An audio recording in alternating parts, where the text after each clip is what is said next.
Hello everyone, आज़ाद high school की online classes में आपका स्वागत है। आज मैं आपको पढ़ाऊंगी कक्षा दूसरी का पाठ 7। इस पाठ का नाम है रोहन की नीली पतंग। इस कहानी में बताया गया है कि हमें कोई भी कार्य करते समय घबराना नहीं चाहिए और पूरी हिम्मत के साथ उस कार्य को करने की कोशिश करनी चाहिए, क्योंकि अगर हम किसी भी कार्य को करने की सच्ची कोशिश करेंगे तो हम उससे अवश्य ही कर पाएंगे और उस कार्य में सफल भी होंगे। तो चलो बच्चों, अब मैं आपको पाठ पढ़कर सुनाऊंगी। आज एक सुहावना दिन है। सुहावना होता है सुंदर और सुखद। रोहन ने ऊपर आसमान की ओर देखा तो चेहरे पर चमक आ गई। दूर तक साफ नीला आकाश था। हरे पेड़ हवा के झोंकों से धीरे धीरे लहरा रहे थे। झोंका हो गया तेज चलने वाली हवा। उसने सोचा, पतंग उड़ाने के लिए यह एक शानदार दिन है। रोहन अपनी बहन शिमना के साथ पार्क में आया। वे अपनी प्यारी नीली पतंग भी अपने साथ लाया। पार्क में सभी बच्चे अपनी पतंगे उड़ा रहे थे। रोहन ने अपनी पतंग में मांझा बांधा। मांझा हो गया पतंग की डोर। अपनी छोटी बहन शीना से दूर जाकर पतंग उछालने को कहा। पतंग उछली पर ऊपर नहीं गई। आगे देखिए, चित्र बनाया गया है। सभी बच्चे नीली पीली पतंग जो है उड़ा रहे हैं और मौसम भी कितना अच्छा है। रोहन चिल्लाया, उड़ो उड़ो, तुम उड़ सकती हो मेरी प्यारी नीली पतंग, ऊपर की ओर उड़ो। नहीं, मुझे उड़ना नहीं आता। मैं पहले कभी नहीं उड़ी, मैं नहीं उड़ पाऊंगी, पतंग ने घबराते हुए कहा। प्यारी पतंग, घबराओ मत। शुरू में हमें कोई भी काम ठीक से नहीं आता, पर जब हम कोशिश करते हैं तो धीरे धीरे उस काम में कुशल हो जाते हैं, रोहन ने समझाया। अगर मैं ऊपर उड़ूंगी तो गिर जाऊंगी। अब की बार पतंग ने शीना की ओर देखते हुए कहा। अरे नहीं गिरोगी, और पतंगे भी तो उड़ रही हैं, शीना ने समझाया। पर पतंग फिर कुछ कहने को हुई। अरे पर वर कुछ नहीं, देखो जो काम तुम्हारी जैसी अन्य पतंगे कर सकती हैं वो तुम क्यों नहीं कर सकती। खुद पर भरोसा रखो। भरोसा हो गया विश्वास। अगर मन में विश्वास हो और इरादा अटल हो तो हम मुश्किल से मुश्किल काम भी सफलतापूर्वक कर सकते हैं, रोहन ने पतंग का हौसला बढ़ाते हुए कहा। हौसला का अर्थ है साहस, हिम्मत और उत्साह। अब पतंग का आत्मविश्वास बढ़ चुका था। आत्मविश्वास हो गया अपनी शक्ति और योग्यता पर विश्वास। उसने मुस्कुराकर रोहन और शीना की ओर देखा।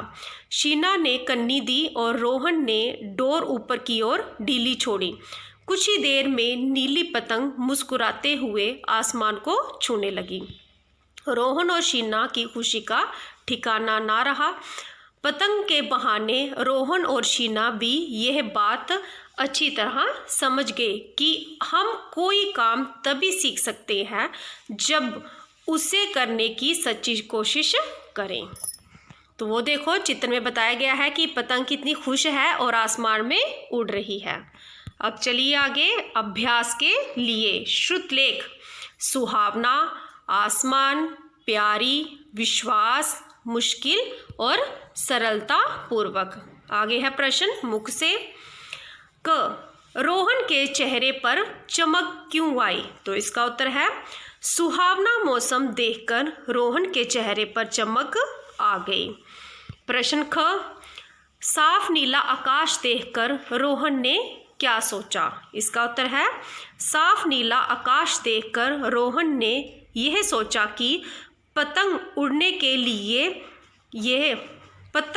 के लिए यह एक शानदार दिन है। प्रश्न ग, रोहन किसके साथ पार्क में गया? इसका उत्तर है रोहन अपनी बहन शीना के साथ पार्क में गया। प्रश्न घ, पतंग ने घबराते हुए रोहन से क्या कहा? इसका उत्तर है पतंग ने घबराते हुए रोहन से कहा कि मुझे उड़ना नहीं आता है क्योंकि मैं पहले कभी नहीं उड़ी हूँ। आगे चलिए, कलम से क, दिन कैसा था? सुहावना, बुरा, बादलों से ढका। तो इसका सही उत्तर है सुहावना। ख, नहीं मुझे उड़ना नहीं आता, किसने कहा? चिड़िया ने, पतंग ने, तितली ने। तो इसका सही उत्तर है पतंग ने। ग, रोहन की बहन का क्या नाम था? रीना, शीना, टीना। तो इसका सही उत्तर है शीना। आगे चलिए, प्रश्न 1, नीचे दिए गए प्रश्नों के उत्तर लिखो। क, क्या देखकर रोहन के चेहरे पर चमक आ गई? इसका उत्तर है आसमान की ओर देखकर रोहन के चेहरे पर चमक आ गई। ख, रोहन की पतंग उड़ने से क्यों घबरा रही थी? इसका उत्तर है रोहन की पतंग उड़ने से इसलिए घबरा रही थी क्योंकि वे आसमान में पहली बार उड़ रही थी और उसे उड़ना नहीं आता था। प्रश्न ग, रोहन ने अपनी पतंग को क्या समझाया? इसका उत्तर है रोहन ने अपनी पतंग को यह समझाया कि शुरू में कोई भी काम ठीक से नहीं होता है, पर जब हम कोशिश करते हैं तो धीरे धीरे उस काम में कुशल हो जाते हैं। प्रश्न घ, पतंग के बहाने रोहन और शीना क्या समझ गए? इसका उत्तर है पतंग के बहाने रोहन और शीना यह समझ गए कि हम कोई भी काम तभी सीख सकते हैं जब हम उसे करने की सच्ची कोशिश करते हैं। आगे चलिए, प्रश्न दूसरा, किसने किससे कहा? कथन है क, मैं नहीं उड़ पाऊंगी, किसने कहा? पतंग ने। किससे कहा? रोहन से। ख, उड़ो उड़ो तुम उड़ सकती हो, किसने कहा? रोहन ने। और किससे कहा? पतंग से। घ, अगर मैं ऊपर उड़ूंगी तो गिर जाऊंगी, यह पतंग ने रोहन से कहा। आगे चलिए, ग, रोहन की पतंग नीली थी, इन पतंगों का रंग कैसा है लिखकर बताओ। यहाँ पे पतंगे दी गई है और नीचे खाली स्थान दिए गए हैं।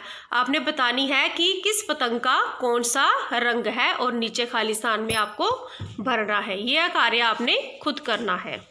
अब आगे चलिए, भाषा और व्याकरण। प्रश्न 1, समूह से अलग शब्द पर गोला लगाओ। रंग, संग, पतंग और मंजा। तो इसमें से कौन सा शब्द है जो अलग है? इसमें लास्ट वाला मजा जो है वो अलग है, उसके ऊपर गोला लगाना है। नीला, पीला, हवा, टीला। तो इसमें से जो शब्द अलग है वो है हवा। हवा शब्द के ऊपर गोला लगाना है। आगे चलिए, अच्छी, प्यारी, न्यारी, क्यारी। तो इसमें जो है नंबर 1 जो है अच्छी, इस शब्द के ऊपर गोला लगाना है। आगे चलिए, प्रश्न दूसरा, पढ़ो और समझो। र को कई तरह से लिखते हैं, जैसे घर। तो ये आ गया र, तो किसको कैसे लिखते हैं? र जमा अ। पार्क, तो यह है कर र, तो ये हो गया र जमा क। क्रम, ये होता है क्र, तो इसका आएगा क जमा र। ट्रक, तो ये हो गया ट्र, तो इसको लिखेंगे टर जमा र। आगे र में से अ निकल जाने पर र बच जाता है। आगे प्रश्न तीसरा, शब्दों को सही जगह पर लिखो। यहाँ पे एक बॉक्स में शब्द दिए गए हैं, वर्षा, सूर्य, नहर, रजाई, ड्रामा, समुद्र, व्रत, ट्रेन। तो नीचे यहाँ पे दिए गई हैं खाली स्थान और उन बॉक्स में से हमने शब्दों को चुनना है और कौन सी शब्द कहाँ पे आना है हमने लिखना है। तो पहले र वाले में आएगा नहर और रजाई। दूसरी वाली जो मात्रा दी है इसमें आएगा वर्षा और सूर्य। तीसरे वाले में आएगा व्रत और समुद्र और लास्ट वाले में आएगा ड्रामा और ट्रेन। आगे चलिए, प्रश्न चौथा, कौन है एक, कौन अनेक, चुनकर लिखो। यहाँ पे एक बॉक्स दिया गया है, वहाँ पे शब्द दिए गए हैं एक और अनेक। तो यहाँ पे एक वाले एक साइड लिखने हैं और अनेक वाले अनेक में लिखने हैं। एक में आएंगे बहन, डाली, बच्चा, पतंग और अनेक में आएंगे बहनें, डालियाँ, बच्चे, पतंगे। एक बार फिर बताती हूँ मैं आपको, एक में आएंगे बहन, अनेक में बहनें, डाली डालियाँ, बच्चा बच्चे, पतंग पतंगे। तो ये था हमारी कक्षा दूसरी का पाठ 7। अगली वीडियो में मैं आपको पाठ 8 पढ़ाऊंगी। तो अगर आपको मेरी ये वीडियो पसंद आई हो तो इसे शेयर और लाइक ज़रूर करें। Thank you.